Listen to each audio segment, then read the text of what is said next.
وقيل له انك بمقطع مباركه فقال موسى وقد اناق بنا سالم بالمناخ الذي كان عبد الله يليق به ليتحرى معاكس رسول الله صلى الله عليه وسلم وهو اسفل من المسجد الذي في بطن الوادي بينه وبين الطريق وسط من ذلك. حدثنا اسحاق بن ابراهيم قال اخبرنا شعيب بن اسحاق عن الاوزاعي قال حدثني يحيى عن ابن عباس رضي الله عنهما عن رسول الله عن النبي صلى الله عليه وسلم قال حضور اکرم صلی اللہ علیہ وسلم کے حج کا یہ واقعہ ہے۔ حضور اکرم صلی اللہ علیہ وسلم نے ظہر کی نماز مدینہ منورہ پڑھی اور مدینہ منورہ پڑھنے کے بعد حضور صلی اللہ علیہ وسلم حج کے سفر کے لیے نکلے۔ ذوالحلیفہ پہنچے، وہاں پر کیا ہے عصر کی نماز کا وقت ہوا۔ حضور اکرم صلی اللہ علیہ وسلم نے عصر کی نماز دو رکعت پڑھی مسافر ہونے کی وجہ سے۔ حضور اکرم صلی اللہ علیہ وسلم نے رات پر قیام کیا اور قیام کرنے کے بعد صبح حضور صلی اللہ علیہ وسلم نے احرام باندھا، پھر وہاں سے چلے تو وہاں ایک وادی ہے، علاقہ ہے وادی کا وہ آیا تو حضور اکرم صلی اللہ علیہ وسلم نے فرماتے ہیں مجھے کہنے والے نے کہا یا مجھے حکم کرنے والے نے حکم دیا کہ کیا ہے عمرے کے ساتھ حج کے ساتھ عمرے کی بھی نیت کر لو، تو حضور صلی اللہ علیہ وسلم نے حج کے ساتھ عمرے کی بھی نیت کر لی۔ اس مسئلے میں اختلاف آئے گا کہ حضور صلی اللہ علیہ وسلم کا حج جو تھا وہ قران کا تھا یا تمتع کا تھا یا کون سا تھا، سمجھنا ہے بہرحال۔ تو حضور اکرم صلی اللہ علیہ وسلم نے کہا کہ مجھے آتا ظاہر بات ہے کہ حضور اکرم صلی اللہ علیہ وسلم کو اللہ کے علاوہ کون حکم دے سکتا تھا، اس لیے اللہ کا حکم آیا اور اللہ کے حکم سے حضور اکرم صلی اللہ علیہ وسلم نے کہا کہ بعد ایک بازی دیکھی۔ حدثنا اسحاق بن ابراهيم قال اخبرنا شعيب بن اسحاق عن الاوزاعي عن ابن عن ابن عباس رضي الله عنهما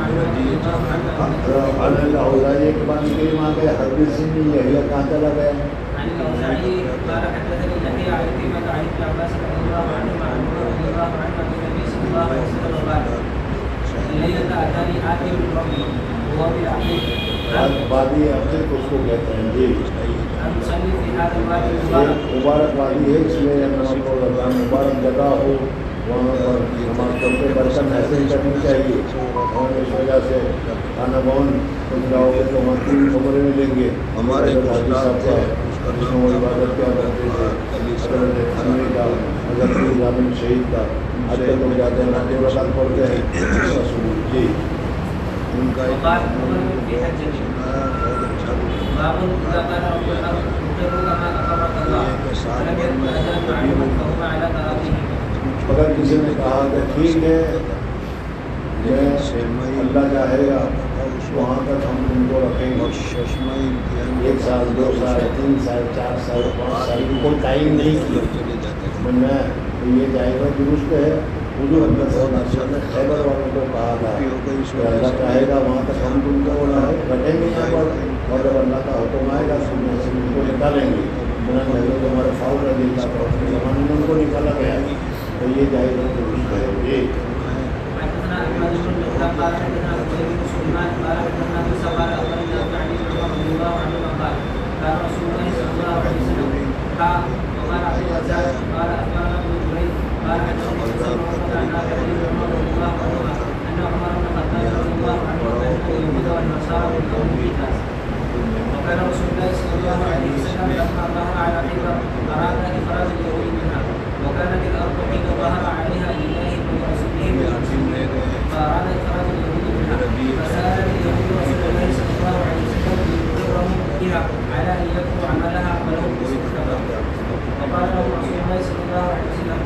اقروا بها على ذلك رشيدا، فقروا بها حتى اجلهم عمر رضي الله عنه الى تيماء وادحا۔ بس کافی اور یہ تو معلوم ہو گیا ہوگا کہ سنیچر سے صبح کا وقت ہو گیا ہے، ان کا یہ طریقہ مجھے پسند ہے، اس چلو معلوم ہو جائے گا نہیں ہوگا۔ ہمارے ایک استاد تھے، اس کا نام تھا مولانا مختار علی صاحب،